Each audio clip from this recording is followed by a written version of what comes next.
fictional content. The following transmission contains simulated scenarios exploring technological possibilities. All entities, events, and digital phenomena depicted exist only within this narrative. What you are about to witness is not real, yet. 3 months after burying his wife, Jonathan Bryant received a video call from her account at 3:47 a.m. He stared at his laptop screen, watching her name flash in the incoming call notification. His hand trembled over the mousepad. Lisa had been dead for 93 days. He'd deleted her social media himself, sitting in their dark bedroom, unable to look at her profile picture. Yet here it was, her name, her avatar, calling him. He clicked accept. The screen flickered to life, and there she was.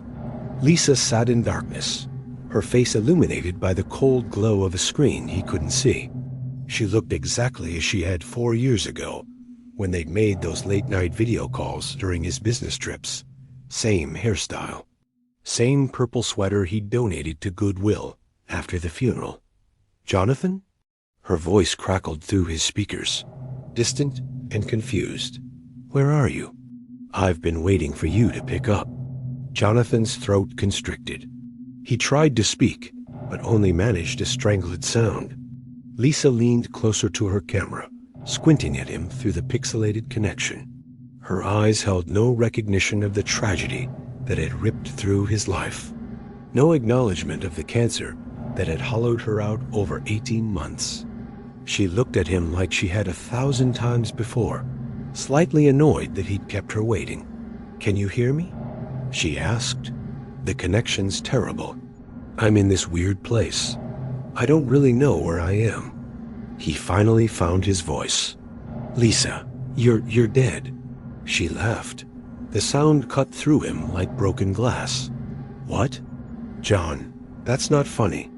I've been trying to reach you for hours. Or maybe days. Time feels strange here. She glanced around her, and for the first time, Jonathan noticed fear creeping into her expression. It's so dark. I can barely see anything beyond this screen. Jonathan's rational mind screamed that this was impossible. A hacker, a deepfake, some cruel prank orchestrated by someone who knew too much about his life. But everything about her was perfect. The way she tucked her hair behind her left ear when she was nervous. The slight upturn of her lip when she was about to say something sarcastic. Every micro-expression belonged to the woman he'd loved for 12 years. Tell me what you remember, Jonathan said, his voice barely above a whisper. He needed to understand this, needed to prove it wasn't real, or desperately needed it to be. Lisa's brow furrowed. I remember, we were talking. You were in Seattle for that conference. I was at home, and we were making plans for when you got back. You promised to bring me those chocolate-covered strawberries from that place near Pike's Market. She smiled, but it faltered. But when was that? 4 years ago, Jonathan said. Lisa, 4 years ago. She shook her head. No, that was yesterday. Or, I don't know. Everything here is wrong. I woke up in this darkness, and the only thing that works is this. These old calls. I can reach out through them somehow. Her hands moved beyond the frame, typing on a keyboard he couldn't see. I've tried calling other people. My mom. Annette. Nobody answers. Only you answered. Jonathan's stomach twisted. Annette was Lisa's best friend. Annette had delivered the eulogy at Lisa's funeral, barely able to get through it without breaking down. What else do you remember about that day? He asked carefully. I made lasagna, your favorite, and I was reading that mystery novel you bought me, the one with the lighthouse on the cover. Her voice grew more uncertain. I was sitting on the couch, and then I was here, in this dark place, with only this screen and these old conversations. Jonathan didn't sleep that night.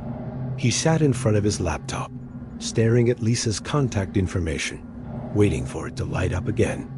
When dawn broke through his windows, he finally allowed himself to believe it had been a dream. A grief-induced hallucination. His therapist had warned him about this. The mind plays tricks when loss carves holes in reality. He went to work. He pretended to care about the Morrison account. He ate lunch with Douglas from accounting and nodded at appropriate moments while Douglas complained about his daughter's college expenses. He drove home through rush hour traffic, listening to a podcast he wouldn't remember a single word of. At 3:47 a.m. exactly, his laptop chimed. Lisa's name appeared on the screen. This time, Jonathan answered immediately. She looked different. Her face appeared drawn, exhausted in a way that transcended physical tiredness. Dark circles had formed under her eyes, and her skin held a grayish pallor. Jonathan, thank God. I thought I'd lost you again. Lost me? He asked. Lisa, what's happening to you? I don't know. I can feel myself fading, like I'm forgetting things.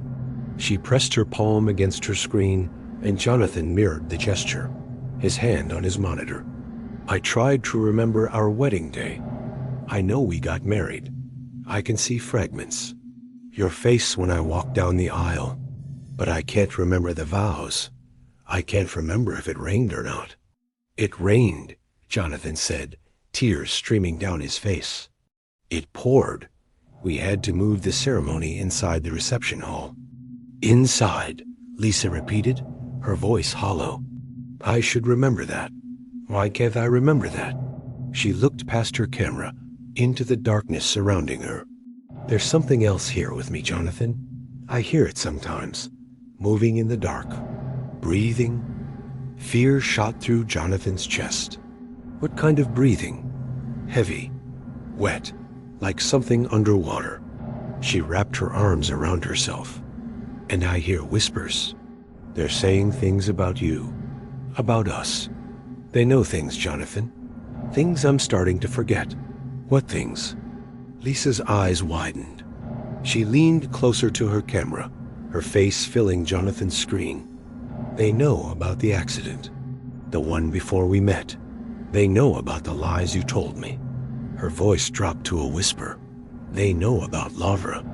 Jonathan's blood turned to ice. Lavra Williamson. A name he buried deeper than any grave. A name Lisa had never known. Could never have known. I don't know what you're talking about, Jonathan said, but his voice betrayed him. Lisa smiled, and it was wrong. Too wide, too knowing. Don't you? The whispers told me. They showed me.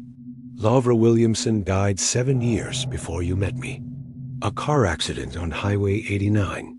You were driving. You survived. She didn't. Jonathan stood up so fast, his chair toppled backward. How do you know that name? Because I'm not just talking to you through old video calls anymore, Jonathan. I'm somewhere between what I was and what I'm becoming. And the things in this darkness, they feed on secrets. They showed me yours so I could show you something in return. Lisa's face changed. The gray pallor deepened. Her eyes reflected no light. Do you want to know what really happened to me? Cancer, Jonathan whispered. You had cancer. Did I? Lisa tilted her head at an unnatural angle. Or did you need me to have cancer? Did you need a reason that made sense? A tragedy you could mourn publicly, where people would pat your back and call you strong? Jonathan's legs gave out. He collapsed back into his chair. What are you saying? Lisa's image flickered. For a moment, she looked like herself again. Scared. Confused. I don't know. I don't know what I'm saying. The whispers are getting louder. They're telling me things, and I don't know what's real anymore. She pressed her hands against her temples. Help me, Jonathan. Please. I'm so cold here. I'm so alone. Tell me how, Jonathan said. Tell me how to help you. Remember me, Lisa said. Really remember me. Not the version you created after I died. Not the saint you made me into. Remember the fights. Remember the resentment. Remember the night I told you I wasn't sure I loved you anymore. Jonathan's chest tightened. 3 months before her diagnosis. They'd been in the kitchen. She'd been drinking wine. She'd said those words, and he'd convinced her she was just stressed, just tired. He'd smoothed it over, made her doubt her own feelings, made her stay. "I remember," he said. "Do you remember what you said to me that night?" Lisa asked. He did. God help him, he did.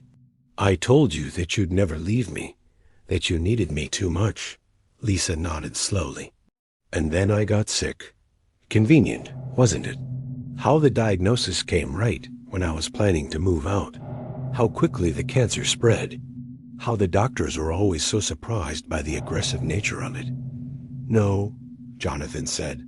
"No, that's not. I didn't." "Didn't you?" Lisa's phone glitched, her image breaking apart into digital artifacts before reassembling. "The whispers showed me something else, Jonathan. They showed me bottles, pills, things added to my morning coffee over months, small amounts, undetectable amounts." Jonathan's hand shook. He thought of the supplements he'd bought her, the vitamins he'd insisted she take, the protein shakes he'd made her every morning, telling her they'd help her stay strong. He thought of how he'd researched online, finding substances that could mimic cancer symptoms. How he'd been so careful, so methodical. "You're not real," he said desperately. "You're just my guilt, my subconscious manifesting." "Touch your desk drawer," Lisa interrupted. "The locked one, bottom right. Tell me what you find there." Jonathan's eyes moved to the drawer. He hadn't opened it in 3 months, hadn't dared to. He kept the key on a chain around his neck, hidden beneath his shirt. With trembling fingers, he removed it and unlocked the drawer. Inside sat 3 empty bottles, thallium compounds, arsenic derivatives, things he'd ordered from overseas suppliers under false names. Things he'd told himself were just insurance, just a way to make sure she stayed, that she needed him, that she could never leave. "I see them," Lisa said, though she shouldn't have been able to see his desk. "The things that killed me, the things that made me weak and dependent and trapped in a body that was destroying itself. You made me need you, Jonathan. And when I died, you got to be the grieving widower, the tragic figure. Everyone felt so sorry for you." Jonathan's mind fractured. He grabbed the bottles and hurled them across the room, where they shattered against the wall. "I loved you. You loved owning me," Lisa said. Her voice had changed again, becoming layered. Multiple voices speaking in unison. "And now you get to own my memory, too." Perfect, dead Lisa, who never argued, who never wanted to leave, who never had the chance to tell anyone what you really were. The screen went dark. For a moment, Jonathan thought the call had ended. Then, slowly, the darkness on Lisa's side began to change. Shapes emerged. Figures standing behind her in the void. Dozens of them. Hundreds. All watching through the screen. Lisa's face reappeared, but she was different now. Her eyes were black pits. Her skin had taken on a translucent quality, revealing something writhing beneath. "They want me to give you a choice, Jonathan. The whispers. The things that live in the dark places between life and death, between truth and lies." "What choice?" Jonathan's voice cracked. "You can confess. Tomorrow, you can go to the police and tell them what you did. Show them the evidence. Face what you've earned. Or," Lisa smiled, and her teeth were too sharp, too many, "you can join me here, in the darkness, where secrets don't matter, because everyone here already knows everything. Where you can be with me forever, exactly as we both truly are." Jonathan looked at the shattered bottles on his floor. He thought about his comfortable life, his house, his job, the sympathy he still received from friends and neighbors, the way people called him strong for surviving such a loss. "There's a third option," Lisa said softly. "You could ignore this, pretend these calls never happened. Delete your video chat history. Throw away the bottles. Go back to your life." But Jonathan, her image leaned so close, He could see the void behind her eyes. We'll still be here, in every reflection, every dark window, every moment you're alone, waiting, watching, growing stronger. Jonathan sat in silence for a long time. The figures in the darkness behind Lisa grew more distinct. He recognized some of them. Lavra Williamson, the woman who died in the passenger seat 7 years ago. Others he'd hurt. Others he'd manipulated. A lifetime of small cruelties and calculated decisions that had led him here.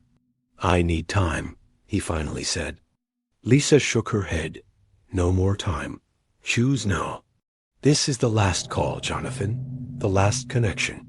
After this, the darkness either takes you, or you walk into it yourself, or you run. But you can't stay in between anymore. You can't keep living in the comfortable lie." Jonathan's hand moved toward the mouse. He could end the call, close the laptop, smash it to pieces. But he knew Lisa was right. He'd felt them watching for weeks now. The weight of unseen eyes. The sense that his carefully constructed world was paper-thin, ready to tear. "What happens if I choose the darkness?" he asked. "You become like me," Lisa said. A warning. A whisper to the next person who thinks they can control someone through cruelty, disguised as love. You become one of the voices that reveals the truth, forever. Jonathan looked at his reflection in the laptop screen, visible in the dark portions around Lisa's face. He looked tired, hollowed out, already halfway to being a ghost. He thought about confession, about prison, about facing Lisa's mother and telling her that her daughter's death wasn't natural, about the look in Andedta's eyes when she learned the truth. He thought about running, about how far he could get before the whispers found him in every shadow. And he thought about the darkness, about Lisa's cold hand reaching through the screen, about finally being known completely, with no more pretense, no more performance. "I'm sorry," he whispered. He didn't know who he was apologizing to anymore. Lisa's expression softened, becoming almost human again. "I know you are. But Jonathan, being sorry isn't the same as making it right. So choose while you still can." The call timer on Jonathan's screen had stopped, frozen at exactly 3 hours and 47 minutes. The same time the calls always started, the screen began to flicker. Lisa's image broke apart into fragments, each piece showing a different moment from their life together. Happy moments, terrible moments, true moments. Jonathan Bryant reached toward the screen. His fingertips touched the glass, and in that touch, he made his choice. The laptop screen went black. In the reflection, Jonathan could no longer see his own face, only darkness. And deep within that darkness, the faint glow of a screen.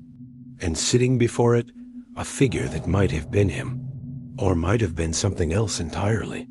The next morning, Jonathan's coworkers found his office empty. His house stood vacant, door unlocked, laptop open on the desk. Police investigating found only one curious detail, a video file on his computer, dated 3 months after his wife's death. When they played it, they saw only static and darkness. But in that static, some claimed to hear whispers. And in that darkness, some claimed to see faces. And sometimes, late at night, people browsing old video chat platforms report receiving calls from accounts that shouldn't exist. Accounts belonging to people long dead. And when they answer, they see figures sitting in darkness, warning them, telling them secrets, showing them the price of the lies we tell ourselves about love.